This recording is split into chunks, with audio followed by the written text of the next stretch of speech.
cancers, especially the cancers are metastatic, those treatments might not work. And also, eventually, over time, some of the cancers develop resistance to many of these therapies. So, a new wave in the field is developing immunotherapy. And what that means is we use the immune cells of a patient to engineer them so that they can fight and attack and kill cancer cells.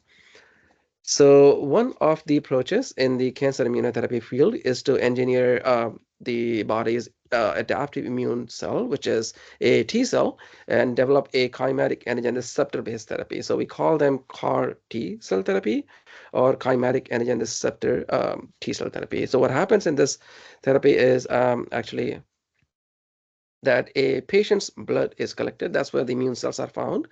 And once the blood is collected, then the T cells from that blood is isolated, and they are engineered ex vivo to express this chimeric antigen receptor. And why it's called chimeric is because it has two things from two different things, two different modules. One is the tumor recognition, tumor antigen recognition module, which is the, as you can see, is the extracellular domain that binds to the tumor antigen on the surface of the tumor, but also has an intracellular domain, or the ICD, that tells the T cells that now is your time to signal. So once the tumor antigen, the extracellular module binds to the tumor, the ICD will signal to the T cell. And then what happens? We expand those CAR T cells ex vivo, and then those T cells are then being injected in the cancer patients, which can now, that these extracellular domains of the CAR T cells can bind to the tumor antigen on the surface of the cancer cell, and that can lead to the cancer cell killing. So a chimeric antigen receptor actually has, like we discussed, there are mainly two parts. One is the extracellular portion, which is a ligand binding domain that binds to the tumor antigen on the surface of a tumor cell. Also has a transmembrane domain that holds the extracellular piece and the intracellular piece together. And we also have a co-stimulatory domain plus an intercellular domain that tells a cell of interest to signal inside. So once the ECD or the extracellular domain binds, then the intracellular domain can start signaling. And in this case, CAR T or the T cells will start signaling in the CAR T context. So far now, there are currently 13 worldwide approved therapies. As you can see, the very first therapy came in 2017, starting with Kymriah here in the US, and now the US has 7 or 8 FDA-approved therapies. But not only the US, you'll be seeing that there are other therapies are also approved, CAR T therapies in other countries, such as even in India, there is a CAR T therapy approved in 2023, and then also another one in as recent as 2025. So there are 13 therapies that are approved, but all of them are for the blood cancers or hematological malignancies. None of them are actually so far approved for solid tumors. And the reason is the solid tumor microenvironment is very heterogeneous. So in a solid tumor context, the tumor microenvironment has a variety of cell types. For example, you can see here, it's not only just the cancer cells that make a solid tumor microenvironment, but also the other cells, such as there's a variety of immune cells that are also found inside of these tumor microenvironment. And then we have a bunch of extracellular matrices, such as fibroblast cells, and then hyaluronic acid, proteoglycans, collagen, and laminin. So these are all part of this thick extracellular matrix that is formed around these tumor cells. And the CAR T cells are they find it very hard to penetrate this extracellular tumor microenvironment, and they cannot get inside of the tumor microenvironment. So they cannot essentially work effectively as they do for the hematological malignancies of the blood cancer. The other challenge here is that not only this, but also the tumor cells will secrete these immunosuppressive cytokines. What that means is they will secrete signals that will lead T cells to exhaustion, and these T cells will not be able to work as an active CAR T modality. And also, the cancer cells are very smart, so they not only express just a single antigen, but they do express a variety of antigen on different cell types. So because if you target a single antigen on a cancer cell and a CAR is designed to do so, the CAR T cells will bind to that tumor antigen, but not to the other antigens, which are not targeted by the CAR T cells. So the CAR T cells will essentially kill some of the tumor cells, but not all. So these are some of the problems in the field, in the CAR T cell field, as to why the CAR T cells don't work in the solid tumor all that well, as opposed to in the blood cancers. So what would be the alternative approach here? And one approach that we are taking here is to engineer macrophages, which are another cells of the immune system. And what we want to do here is to engineer the macrophages as a new modality for expressing CARs. And some of the advantages of this approach, as opposed to the CAR T approach, is that, like we discussed, that the T cells are not able to infiltrate within the tumor microenvironment. The macrophages can, because they are already found inside of the tumor microenvironment. So essentially, they do target tumor microenvironment. They can get infiltrated within the tumor microenvironment. And they also can remove the tumor cells by engulfing those tumor cells, because these macrophages are naturally phagocytic. So they engulf and remove the pieces of the tumor cells. And they are part of the innate immune system, so they don't have an immunological memory, but then they can also present, once they engulf the tumor cells, they can also present the tumor antigens to adaptive immune cells such as T cells, and then they can activate a broader immune response, which is also innate plus adaptive immune response. So briefly discuss what macrophages are. These are basically the cells of the innate immune system that are involved in a variety of physiological and pathological contexts, such as in the bone resorption.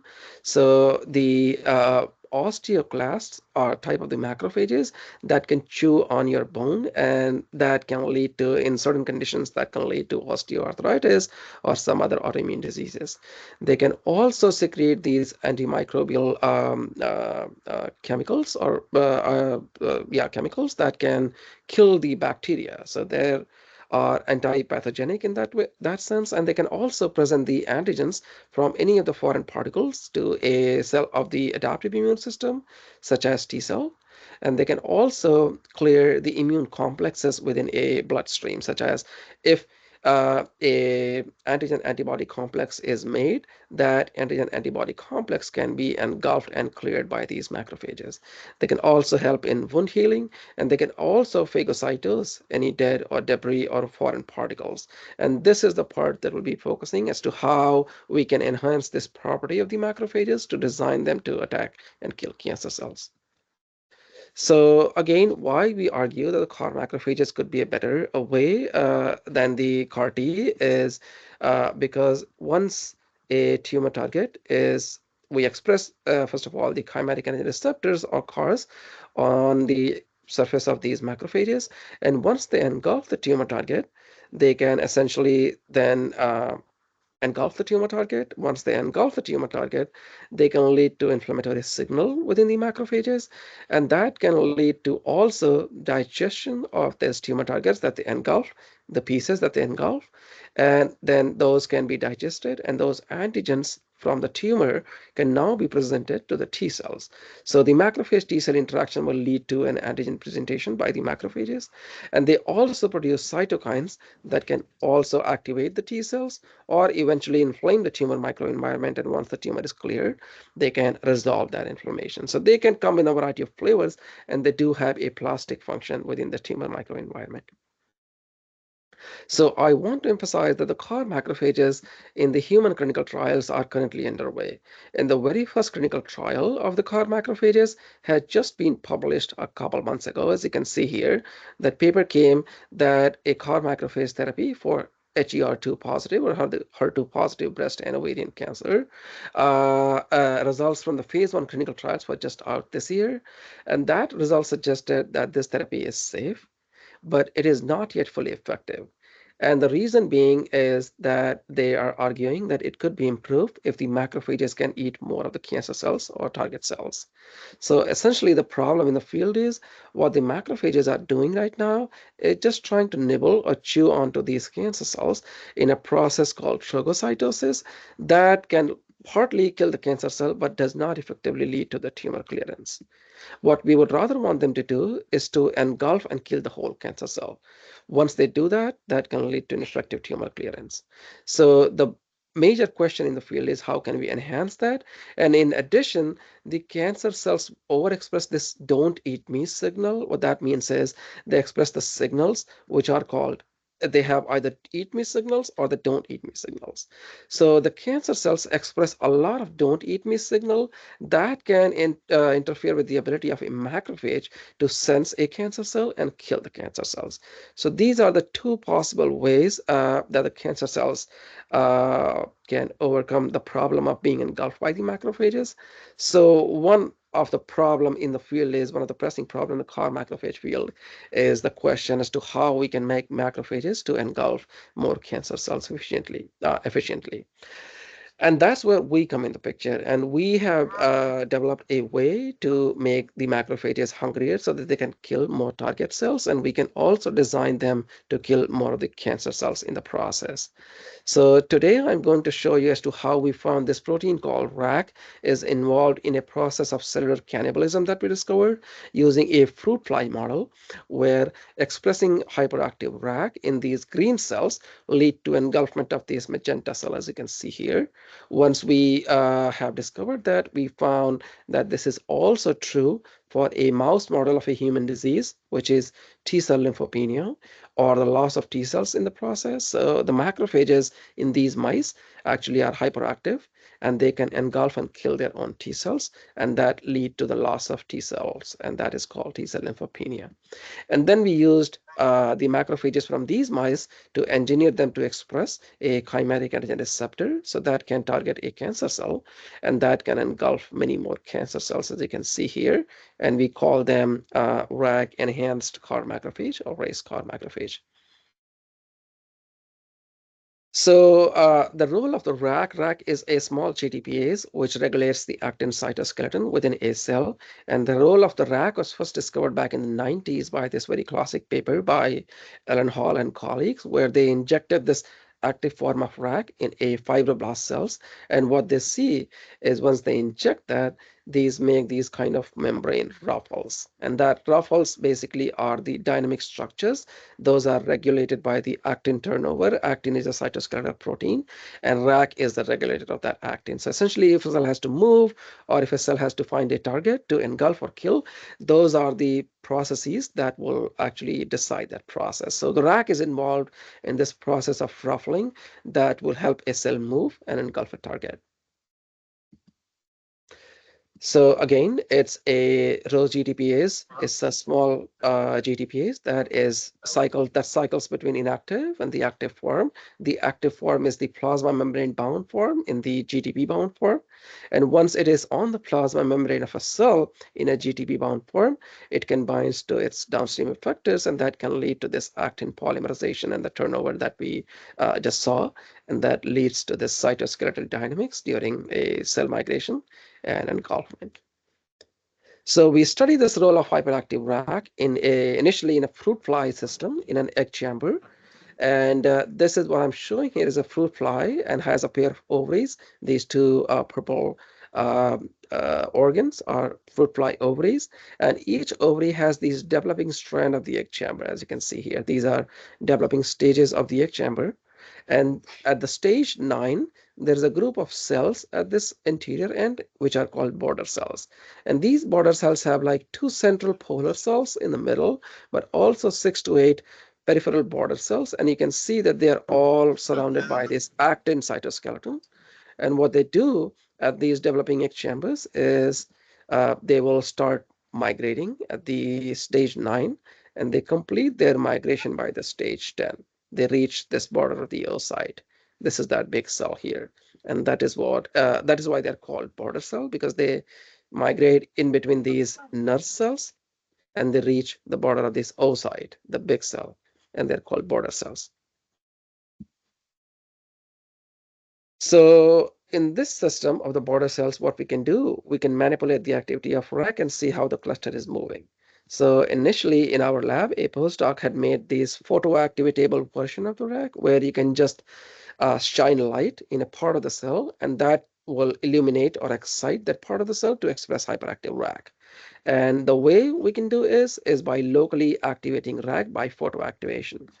And here you can see this green circle is where the light is being shined. And then once you have light here, the rack is being active in this cell, and that leads to, again, protrusion formation and migration of these cells. So if you shine light, activate rack here or activate rack here, the cell will move in the direction of this activation. So essentially suggesting that hyperactivation of rack can steer this whole cluster of the cells towards the activation, and that can form a new cell, a lead cell, that can migrate in the direction of where the rack is hyperactive.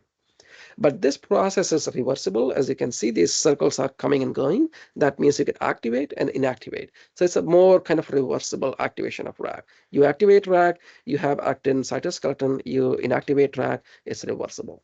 So it's a like reversible activation of rack that leads to this process of protrusion formation and also migration.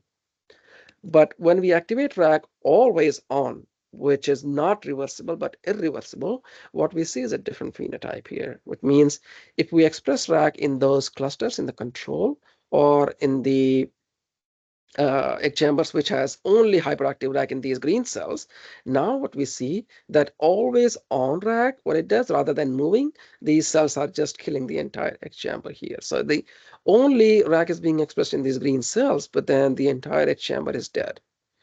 Then that was the question as to why expressing only rack in these green cells will lead to the death of this entire massive egg chamber, as you can see here. So we kind of wondered why and how this is happening. And then we did some live imaging to see how that process happens. So I showed you this movie before where these cells will start migrating from the anterior end and go towards the posterior end. But in these, when we activate rack in these green cells, now these cells will not move, not migrate, but they will rather entire egg chamber, as you can see here, is kind of dying. These nuclei of the nerve cells is being fragmented, and the whole process happens within the order of minutes. So that means it is somehow killing or being toxic to this entire egg chamber, which has large cells, bigger cells than the cells where the rack is being expressed. So then what we did is to look at some earlier stages of this egg chamber development when we can see that death has not proceeded yet. And what we see is something that we had not seen in these cells before, which is when we express this rack, hyperactive rack, or a mutation G12V, what we see in those green cells, now they actually engulf this magenta cell, which is not the case in the controls. In the controls, if you just do not express hyperactive rack, those cells will sit right next to these magenta cells. But if you express hyperactive rack, now rather than keeping them together and moving, what they do, they just engulf this whole cell. So then we ask the question that how many cells does it need in the system to do this process or show this phenotype? So then what we did, we just within these cells, we made a bunch of clones where we can express hyperactive rack or control in a couple cells. So in this case, we have two cells green that are expressing a control, normal rack, and then two cells which are smaller, which are the polar cells. And you can see those cells which do not express rack are sitting right next to these smaller cells or the polar cells, which is how normally they would behave. A normal control cell will have a polar cell right next to each other, and this is magenta here is the polar cell interface. So the two cells are separated by this magenta signal here. But when we have hyperactive rack in just one green cell, as you can see here, eventually that this only one green cell is expressing now this hyperactive rack or the rack G12V. Now you see this magenta signal is kind of mislocalized. And now part of this magenta signal is coming inside of this green cell, as you can see from these surface renderings, that eventually there will be two nuclei inside of this. One is coming from the border cell, this green cell itself, but the other is coming from this polar cell. That is this cell, which is in the control, is outside. But when we express just one of the cells with the rack, now this magenta, this polar cell nucleus is inside. So that suggested that if you express hyperactive rack in just single border cell, it can actually lead to engulfment of this polar cell, which is not seen ever in the controls. So that is how that we concluded. And this is, again, it's not killing them. It's not killing them. It's actually just engulfing this whole thing alive. Because when we do a staining for a cleaved caspase or a cleaved DCP1, which is a death marker, if the cells are being killed, it should show up a magenta. In the controls, we don't see that. But also in these other RAC expression, we don't see a magenta signal inside of these polar cells. What we see that the magenta signal inside of these other cells, which are the epithelial cells. So that suggests they are engulfing these polar cells alive. They're not killing them, but they're killing their neighboring epithelial cells. So in this system, what happens, hyperactive RAC is doing is actually engulfing and not killing this cell, but killing this neighboring cell in this clonal system, suggesting that what RAC can do, if you hyperactivate that, it can become an engulfing cell or a phagocytic cell. Remember that these are epithelial cells. These are not professional phagocytes. These are just epithelial cells. And just by activating RAC in those epithelial cells, we are changing their behavior. And now they're becoming a phagocytic-like or phagocyte-like cell just by hyperactivating RAC in those cells. So we concluded that the high and sustained activation of RAC can stimulate the cells to eat the other cells alive. And also in our system, we understood that if you activate RAC reversibly, like we did in the photoactivation, then that can lead to actin organization and leads to the cell migration. But if you have RAC always on, that can change the behavior of the cell. And now the cell, from becoming a migratory cell, can become a phagocytic cell. And that is the epithelial cells. Just by activating or changing the way